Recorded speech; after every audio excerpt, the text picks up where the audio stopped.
Pak Kiai, yang pertanyaan saya, kita ini kan teman-teman ini bahasanya ex napiter, pernah masuk dalam kesalahan kebencian terhadap negara. Bahkan di antara kita ini ingin membentuk negara sendiri. Ya kan? Apalagi kami yang dari Poso, terutama MIT, Mujahidin Indonesia Timur, itu pengen bentuk komunitas bahkan negara di Poso. Gitu loh. Artinya ada kebencian-kebencian. Nah, bagaimana? Karena kami dulunya punya doktrin negara ini negara yang togut, gitu loh. Negara kafir yang wajib untuk kita perangi, kita musuhi, dan orang-orang yang berkembang kita, pokoknya kita basmilah sampai tegak negara ini, negara Islam versi kami saat itu. Nah, mungkin ada pesan atau ujangan nasihat untuk kami ini untuk semakin kuat, ataupun ada kisah-kisah ataupun ayat-ayat yang menjelaskan bagaimana kita itu harus sungguh-sungguh mencintai negara kita yang kita cintai ini. Kemudian yang kedua, Pak Kiai, terkait masalah ihsan ini seperti apa? Karena mahwal Islam, mahwal iman. Nah, ihsan ini kita mungkin yang belum terlalu kami pahami. Apa itu ihsan yang kata Nabi, anta'budullaha ka'annaka tarahu fa illam takun tarahu fa innahu yarak. Mungkin ada penjelasannya, Pak Kiai, Gus. Mungkin hanya ini yang dapat saya sampaikan. Assalamualaikum warahmatullahi wabarakatuh. Assalamualaikum warahmatullahi wabarakatuh. Nama saya Wildan dari Malang. Alhamdulillah hari ini bisa bertemu dengan Gus Baha yang memang dari saya waktu di dalam udah ngikuti YouTube-nya pada masa itu. Dan di sini Gus mungkin terdiri dari banyak saudara-saudara kita yang dari berbagai tempat, berbagai karakter dan berbagai sifat. Nah, yang saya ingin tanyakan, bagaimana kita memupuk konsep persaudaraan tanpa memandang kepentingan duniawi. Karena kebanyakan dari kita bersaudara karena kepentingan, bukan bersaudara karena ya kita adalah saudara. Terus kemudian yang kedua yang ingin saya tanyakan itu, kita hari ini adalah mengalami degradasi moral yang luar biasa. Akhlak, sopan santun nyaris sedikit demi sedikit hilang. Nah, bagaimana cara kita untuk memupuk agar generasi kita selanjutnya tetap berakhlak, beretika terhadap yang lebih tua, ataupun kepada sesamanya, ataupun kepada yang lebih kecil. Mungkin sekian dari saya. Assalamualaikum warahmatullahi wabarakatuh. Bismillahirrahmanirrahim. Ya, yang rileks saja ya. Saya pernah ketemu orang yang pakaiannya itu enggak, mungkin kalau orang syariat bilang enggak syar'i lah, pakai pakaian yang tidak syar'i. Tapi dia muslimah, dia ke masjid. Saya ditanya sama seseorang, Gus kok sama orang gitu mau bertemu gitu. Karena terus saya bilang, kenapa? Dia pakaiannya ada Islami gitu. Oke, dia tidak pakaian Islami itu nyata, tapi dia ke masjid itu Islami, tetap sholat itu Islami. Ketika dia ingin sholat dan tetap sholatnya pakai takbir, pakai rukuk, pakai sujud itu Islami. Wong setelah di masjid ya pakai mukena, pakai. Kalau sama-sama nyata, Anda kan boleh ngingat sama-sama yang fakta gitu. Dia punya kesalahan dalam berpakaian, dia punya kebenaran dalam sujud, dalam rukuk, dalam ibadah. Dan itu tradisi Quran. Quran ya cerita fama ya'mal mithqala dzarratin khairan yarah wa may ya'mal mithqala dzarratin syarran yarah. Apa susahnya sih ingat dua-dua sisi itu? Sama bernegara atau bertetangga, kita bayangkan jangan bernegara dulu, terlalu luas, bertetangga saja ukuran. Karena nanti sama, bernegara sama bertetangga itu hadisnya sama. Kita di kampung itu ya ada masjid, dan orang-orang yang nggak sholat juga nyumbang masjid. Bahkan ada yang nyumbang masjid banyak terus tidak sholat, karena keramik saya sudah sholat katanya. Saya pernah ketemu orang model gitu itu ya ada.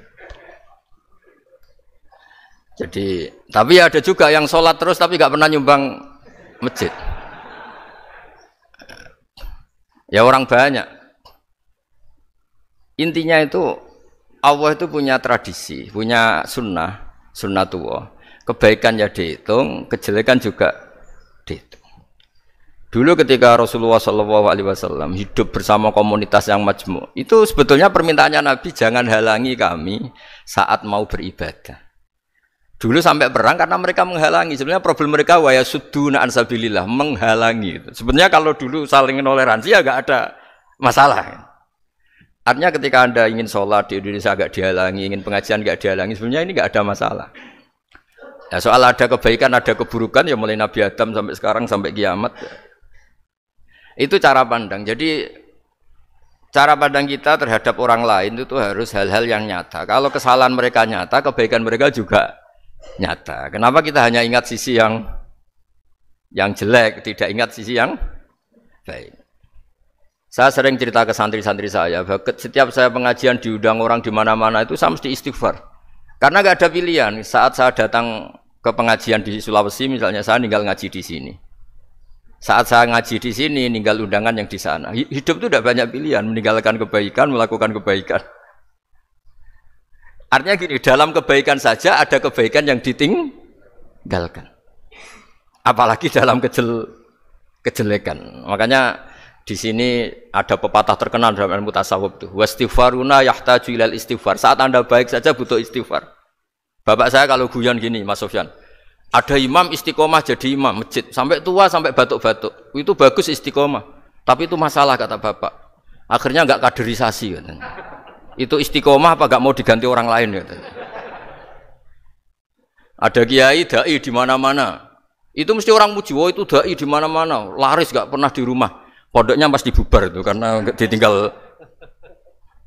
Jadi kebaikan seperti ada orang sering sowan kiai. Wah itu malah lebih masalah lagi kan. Kadang kiainya pas istirahat, yang disalamkan template uang jatah susu anaknya. Hari itu waya tagihan malah lari sowan kiai. Dan harusnya di rumah ada fardu ain tagihan listrik entah apa.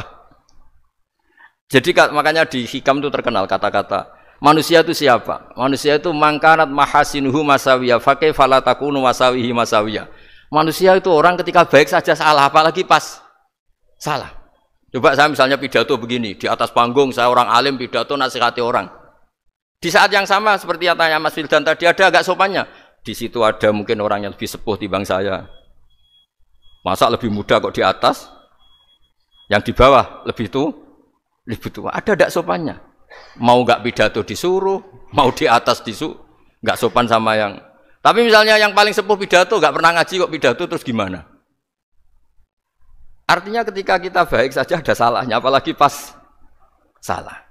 Sebab itu ajaran Rasulullah itu suruh berdoa Rabbana dzolamna anfusana. Sebelum minta itu merasa, ya Allah kita ini mendolimi diri kita sendiri. Karena dalam pilihan-pilihan itu pasti ada salahnya.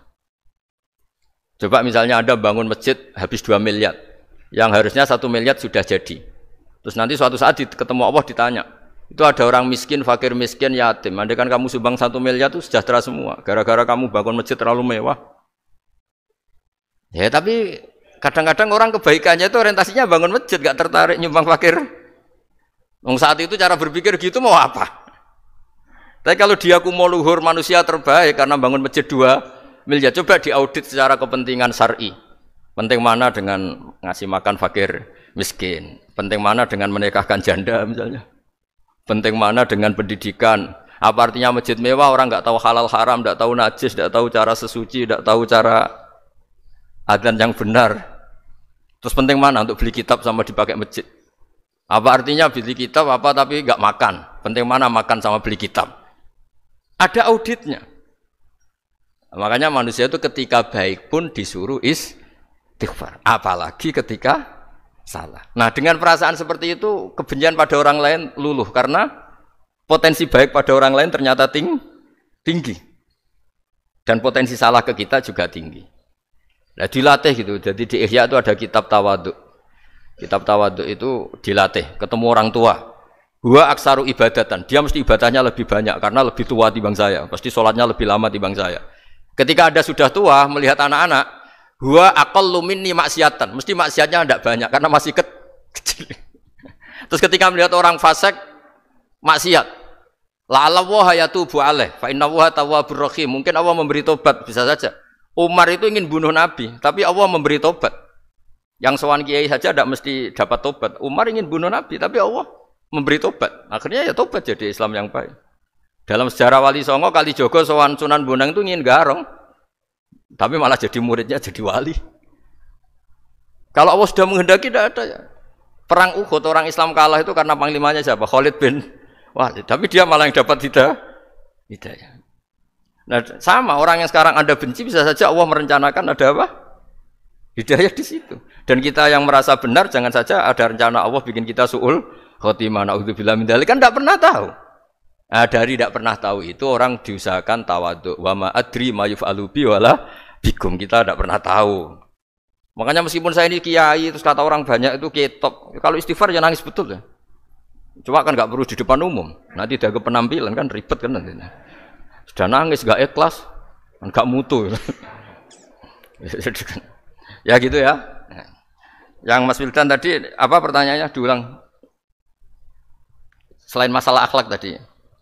Tentang bagaimana cara kita bersaudara tanpa memandang kepentingan duniawi. Nah, ya makanya tadi saya bilang bernegara itu pakai hadis, misalnya Nabi pernah ngendikan kamu itu punya 3 tetangga, yang satu punya 3 hak, yaitu dia tetangga kamu, dia seagama kamu, dia sesaudara kamu. Jadi ada 3 hubungan, seagama, sesaudara, dan tadi apa? Dia tetangga kamu, dia seagama dengan kamu, dia masih kerabat kamu. Terus ada tetangga yang punya 2 hak, yaitu dia tetanggamu, seagama dengan kamu, tapi tidak sekeluarga dengan kamu. Terus ada tetangga yang punya 1 hak, dia tidak keluarga kamu, dia tidak seagama dengan kamu, tapi tetap punya hak karena itu tetangga kamu. Dan itu kata Nabi semuanya berhak kamu baikin, karena ada hakul jar.